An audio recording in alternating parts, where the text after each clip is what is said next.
미국 파괴적 혁신 기업에 분산 투자하는 방법, ARK 이노베이션 ETF 알아보겠습니다. 자, 파괴적 혁신이라는 개념이 나요. Disruptive Innovation. 이게 뭐냐면 하버드 비즈니스 스쿨의 클레이튼 크리스텐슨이라는 교수가 예전에 만든 개념인데, 쉽게 얘기하자면 기존의 시장을 완전히 뒤흔들어 버리거나 혹은 완전히 없던 새로운 마켓 세그먼트를 창출하는 어떤 혁신을 얘기해요. 좀 이해가 안 될 수 있는데, 예를 들자면 이런 거예요. 얼마나 신기술이냐, 그리고 이제 시장에 대한 영향이 얼마나 크냐, 이거를 이제 봤을 때 이 4분면을 만들었을 때 여기에 해당하는 거예요. 완전 새로운 기술이고 시장에 미친 파급부가 굉장히 큰 거죠. 반면에 이제 여기 서스테이닝이라는 개념이 약간 대립이 되는데, 이거 같은 경우는 기존의 플레이어들 있잖아요. 쉽게 얘기할게요. 현대자동차, 기아차가 신차를 만약에 만들었다, 이런 건 어떻게 보면은 이제 서스테이닝에 해당하는 거죠. 근데 갑자기 테슬라가 튀어나와서 이제는 기름으로 가는 자동차가 아니라 완전 전기로 가는 자동차 만들다, 이런 건 바로 디스럽티브에 해당하는 거죠. 신한은행이나 우리 금융지주에서 새로운 상품을 만들고 뭐 금융의 혁신을 이루었다, 그러면 서스테이닝이고, 카카오 같은 게 갑자기 튀어나와가지고 이제 뭐 메신저를 이용해서 여러 가지 이제 AI가 들어간 새로운 금융 상품을 개발한다, 이건 디스럽티브인 거죠. 그럼 파괴 혁신 사례를 보면 뭐 AI가 있을 수 있죠. 사물 인터넷, 이제 우주 개발까지 한다 그러죠. 스페이스X 같은 경우 3D 프린팅 예전에 핫했지만 요즘 좀 주춤했는데, 여기에서 또 새로운 뭔가 이제 변곡이 나온다고 사람들이 얘기합니다. 그리고 이제 유전자 염기서열 분석 같은 경우에, 그리고 이제 자율주행 자동차, 그 블록체인 기술, 뭐 이런 것들이 완전히 이제 기존에 없었던 새로운 시장을 창출하거나 완전히 이제 기존의 시장을 완전히 무너뜨리는 어떤 그런 기술들 얘기하는 거죠. 여기에 투자하고 싶은데 뭐 사실 이쪽에 대한 분야가 워낙 전문적이기 때문에 잘 모르잖아요. 가장 좋은 건 이제 테마 ETF, 시메틱 ETF를 찾아보는 건데, 오늘 소개할 거는 ARK 이노베이션 ETF입니다. ARK 인베스트먼트 웹사이트 들어가면 뭐 여러 가지 이제 ETF가 이제 가장 성과가 최근에 그래도 좋았고, 제가 오늘 좀 관심이 있었던 건 ARKK 티커 ARK 이노베이션 ETF입니다. CIO를 좀 눈여겨볼 필요가 있어요. 캐서린 우드라는 사람인데, 이 사람 양력을 보면 예전에 이제 얼라이언스 번스타인에서 뭐 CIO를 잠깐 활동했었어요. 그 당시에 이제 글로벌 시메틱 스트래티지에서 약간 총괄하는 사람을 했었고, 펠로 캐피털 매니지먼트 헤지펀드도 좀 있었는데, 뭐 이 정도의 양력은 뭐 월가에 있는 사람 웬만한 사람 가지고 있죠. 이게 중요한 게 아니라 어떤 일이 있었냐면 2018년도에 어떤 사건이 있었어요. 그것 때문에 유명해졌는데, 2018년도 8월 24일자 이제 파이낸셜 뉴스에 나온 기사인데, 테슬라 투자자 이 사람이 캐서린 우드예요. 주가가 오를 텐데 왜 상장 폐지하냐. 지금 이제 테슬라가 굉장히 이제 주가가 올라가지고 사람들이 좀 약간 까먹었을 수도 있는데, 2018년도에는요, 테슬라가 굉장히 암울한 시기였어요. 그 당시에 오죽하면은 이제 일론 머스크가 그냥 상장 폐지하겠다, 그런 얘기까지 있었어요. 근데 이때 이 사람이 뭐였냐면, 이 당시 ARK 인베스트 최고 경영자 겸 최고 투자 책임자 CIO인 캐서린 우드가 테슬라 일론 머스크 CEO와 이사진들에게 레터를 보내가지고 뭐라고 했냐면, 5년 안에 주가가 700불 가는데 혹은 4,000불까지도 가는데 왜 상장 폐지하냐, 하지 마라, 이렇게 얘기한 거예요. 근데 그 당시 주가가 얼마였냐면 여기 322불 정도였어요. 1년 동안 주가가 좀 빠졌죠. 근데 지금 어디 있어요? 1,000불까지 갔죠. 결국 무슨 얘기냐면, 시간이 지나 보니까 이 여자가 한 게 완전히 맞았던 거예요. 이 여자분이 말씀한 게. 그래가지고 최근에는 CIO를 막 인터뷰하기 시작했어요. 이제 이분이 말이 맞았잖아요, 지금. 여기서 이제 4,000불까지 간다고 그러고, 이제 심지어 이제 그 이상도 간다고 얘기하는데, 뭐 그거는 이제 아무도 모르는 거지만, 어쨌든 간에 굉장히 이제 요것 때문에 유명해진 사람이다. 그 사람이 이제 몸담고 있는 회사예요. 그래서 이 회사에서 이제 매년마다 이제 어떻게 보면은 그 해에 해당하는 어떤 빅 아이디어를 이제 발표를 하는데, 1월 달에 이제 나온 프레젠테이션 자료를 보면 아까 말한 디스럽티브 이노베이션에 해당하는 여러 가지 이제 섭 기술들이 있어요. 이거 다 볼 수는 없고 눈여겨볼 만한 건 이제 딥러닝, AI죠. 전기자동차, 그 공장 이런 거, 무인화, 오토메이션, 그리고 이제 그 다음 차세대 염기서열 분석, 이거 좀 어려운데 어쨌든 이런 분야죠. 암을 이제 정복한다고 하는데, 다 볼 수는 없고 대표적인 게 몇 개만 살펴볼게요.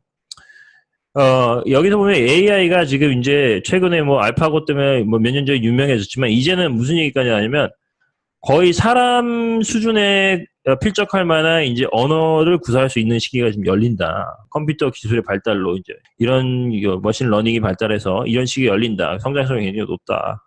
뭐 이런 분석도 하나 있고, 그래도 재밌는 건 이제 미국의 에너지 인더스트리 어드미니스트레이션이라는 곳에 EIA에서 이제 그 전망을 하는데, 재밌는 거는 이 전기 자동차에 대한 이제 소비가 얼마만큼 늘어날, 수요가 얼마나 늘어날 것이냐, 그걸 이제 분석하는데 2015년대에 분석한 그래프는 이렇게 돼 있죠. 그리고 갑자기 2016년 되니까 갑자기 이게 늘어났어요. 2017년, 2018년, 2019년 이렇게 되는데, 한마디로 여기서 분석하는 이 포캐스팅 모델이 계속 위로, 계속 이렇게 리비전 되고 있다는 거죠.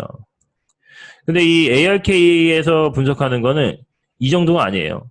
이게 아직도 그 기존에 있는 사람들이 이 전기 자동차에 대해서 상당히 언더 에스티메이트 하고 있다. 특별히 이제 그 코로나 바이러스로 인해서 여러 가지 이제 그 삶의 패턴들이 바뀌는데, 기술도 바뀌고 클라우딩 이런 개발의 속도가 빨라지잖아요. 어찌됐건 간에 이 회사에서는, 운용사에서는 이 정도가 아니라 훨씬 더 급격하게 수요가 증가할 것 같다. 뭐 그런 내용을 얘기하고 있고요. 아무도 모르죠. 또 하나 이제 그 오토메이션, 풀필먼트 센터, 요즘에 아마존 같은 경우에 이제 전부 사람이 하는 게 아니라 모든 어떤 운반, 그리고 이제 로지스틱스에 관한 프로세스를 다 자동화했는데, 당연히 사람보다는 이런 기계를 도입했을 경우에, 로봇을 도입했을 경우에 상당히 비용의 절감 효과가 있죠. 근데 요 정도가 아니라 이제는 그 뭐 쿠팡 같은 이런 배송 같은 경우 있잖아요. 앞으로는 어떻게 되겠어요? 이런 것들이 그 보스턴 다이나믹스라는 그 회사에서 이제 로봇개를 이제 출시하는데, 이런 거가 이제 이런 데 이제 접목이 되면 이제 물류 창고뿐만이 아니라 이제 실제로 엔드 포인트죠. 어떻게 보면 배달을 마지막으로 수령하는 어떤 그런 소비자까지도 이런 것들이 충분히 될 수 있는 그런 여지들이 앞으로 나올 수 있으니까, 이런 분야에 대해서도 상당히 이제 성장성이 있다라고 분석을 하는 것 같아요. 또 눈여겨볼 만한 건 DNA 시퀀싱인데, 사실 이 의학 분야는 굉장히 모르거든요. 근데 뭐 개념적으로만 접근하면 차세대 염기설 분석인데, 예전에도 보면 인간 뭐 게놈 프로젝트라 그래가지고 DNA를 이렇게 딱 매핑을 해가지고 앞으로 이제 뭐 여러 가지 이제 그 DNA를 좀 변형을 해가거나 조작을 해가지고 이제 치료제를 개발한다는 얘기가 있었는데, 그 당시에 이제 굉장히 치료비가 어떤 분석하는데 들어가는 인프로도 부족했고 굉장히 비용이 높았잖아요. 비쌌잖아요. 이제 그런 부분이 이제 훨씬 더 속도가 빨라지고 저렴해진다. 이런 것들이 결국 신약 개발을 촉진할 수 있다. 뭐 그런 내용이 있고, 유전자 자르기라는 말이 뭐 몇 년 전에도 나왔지만 이런 회사도 있는데, 몇 가지 이제 유전자의 그 어떻게 보면 암을 유발하는 어떤 그런 뭐 DNA가 있다. 그럼 그것만 잘라낸다거나 그런 식으로 해가지고 또 이제 신약을 개발할 수 있는 그런 것도 있고, 거기다 이제 딥러닝 AI까지 들어가서 차세대 유전자 뭐 염기설 분석, 그리고 뭐 유전자 자르기, 그리고 AI 이런 것들을 이제 적절하게 잘 활용을 하면 앞으로는 암뿐만이 아니라 상당히 많은 어떤 그 인간이 해결하지 못했던 그런 질병 같은 경우가 굉장히 이제는 빠른 속도로 정복이 될 것이다. 그리고 성장성이 굉장히 높다는 거죠. 이런 내용은 이제 뭐 바탕으로 해서 이제 이 ETF를 운영한다 이거야, 한마디로. 그러다 보니까 이제 성과를 볼게요. 지난 5년 동안 성과를 보면 나스닥 그리고 이제 S&P 500랑 비교를 해봤을 때 보통은 나스닥이 이제 거의 아웃퍼폼하는데, 요거 같은 경우 보니까 지금 보세요. S&P 500도 여기 있고 나스닥이 여기 있는데 ARK 이노베이션 ETF는 여기 있어요. 완전히 아웃퍼폼했죠. 그래서 사람들이 여기 굉장히 주목하는 거예요. 그 ETF 내용을 좀 자세히 살펴보면 운영 자산은 한 2빌리언 정도 되고요. 이거는 패시브 ETF가 아니에요. 패시브란 거는 그냥 벤치마킹 지수를 추정하는 정도인데, 이거는 그게 아니라 실제로 CIO가 거의 뭐 헤지 펀드처럼 스탁 피킹을 해가지고 이제 자기 나름대로의 이제 그 운영을 해가지고 성과를 내는 거기 때문에 굉장히 좀 특이하죠. 그래서 그런지 이 익스펜스 레이시오 ETF 치고는 사실 75bp 0.75면 1년 운영 보수가 좀 싸진 않아요. 거의 뭐 1% 가까우니까 75bp 정도면 상당히 비싸죠. 보통은 이제 언더라인 개수는 이제 주식수를 35개에서 50개 정도만 이제 담고, 그래서 이제 들어가는 सब섹터를 보면 3D 프린팅, 뭐 유전자 관련된 기술, 이커머스, 뭐 여러 가지가 다 들어가요. 한마디로 이제 디스럽티브 이노베이션에 해당할 만한 것들은 여기서 다 이제 담으려고 하는 거고, 재미있는 건 이제 헬스케어하고 인포메이션 테크놀로지를 둘을 합쳐보니까 이 두 개가 비중이 가장 큰데 거의 이제 뭐 70%죠. 예, 굉장히 컨센트레이션이 높은 ETF입니다. 그만큼 이제 컨빅션이 있다는 얘기인데, 좀 약간 우려되는 건 이 분야에서 만약에 문제가 생길 경우에는 이제 이 성과가 굉장히 저조해질 수 있다. 그리고 이제 시가총액 들어가는 담은 이제 주식들의 시가총액 분포를 보면 요게 조금 좀 재밌어요. 보면 중소형주 마이크로, 스몰, 미디움 요쪽이 거의 합치면 거의 60%에 해당합니다. 라지하고 메가캡은 합쳐봐야 뭐 40%가 안 돼요. 탑홀딩 보면 뭐 그때 신문기사에 나왔듯이 거의 테슬라에 대해 엄청난 컨빅션을 가지고 있죠. 그래서 이게 넘버원인데 한 10% 정도 갖고 있고, 뭐 다른 기업들도 있는데 이거 사실 시간 되시는 분들은 이런 걸 하나씩 살펴보시면서 또 성과를 분석하는 것도 괜찮을 것 같은데 오늘은 뭐 다 볼 수는 없고요. 자, 리스크 요인 한번 살펴볼게요. 첫 번째 높은 변동성입니다. 여기 보면 바차트 웹사이트 들어가게 되면 시장이 좀 안정화됐는데도 거의 뭐 변동성이 42% 정도 나오죠. 예전에 3월 달에 급락장 나왔을 때는 변동성이 거의 한 90% 정도 나왔어요. 굉장히 볼러타일한 ETF입니다.